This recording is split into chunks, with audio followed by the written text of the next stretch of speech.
വന്ന് വന്ന് ആശാനെ നമ്മുടെയൊക്കെ വെള്ളം കൂടി മുട്ടിക്കും എന്നാണ് തോന്നുന്നത്. ഇത് കഴിഞ്ഞ ദിവസം സംഭവിച്ചതാണ്, ന്യൂസ് ചാനലിലൊക്കെ വന്നതാണ്. അതായത് പത്തനംതിട്ടയിൽ കിണർ വൃത്തിയാക്കാൻ ഇറങ്ങിയ യുവാക്കൾ നേരെ ചെന്ന് പെട്ടത് പാമ്പിൻ്റെ മുന്നിൽ.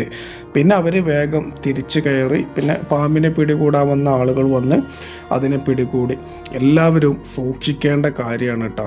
ഇപ്പോൾ കിണറ്റിലൊക്കെയാണ് ആശാനുള്ളത്. നമ്മുടെയൊക്കെ വെള്ളം കൂടി തന്നെ മുട്ടിപ്പോവും എന്നുള്ളത് ഒരു സംശയവും വേണ്ട. ഇപ്പം നമ്മൾ ഈ പാമ്പുമായി ബന്ധപ്പെട്ടുള്ള ഒരുപാട് വീഡിയോസ് നമ്മൾ കാണാറുണ്ട്. ഹെൽമെറ്റിൻ്റെ ഉള്ളിൽ, കാറിൻ്റെ ബോണറ്റുമേൽ, ഞാൻ തന്നെ അത് എൻ്റെ ചാനലിൽ വീഡിയോ അപ്ലോഡ് ചെയ്തിട്ടുണ്ട്.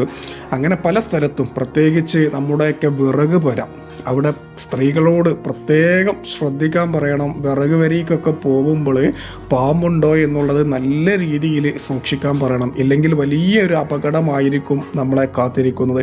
എന്തായാലും എല്ലാ അപകടങ്ങളെ തൊട്ടും, അപകട മരണങ്ങളെ തൊട്ടും പടച്ച തമ്പുരാൻ നമ്മളെല്ലാവരെയും കാക്കട്ടെ.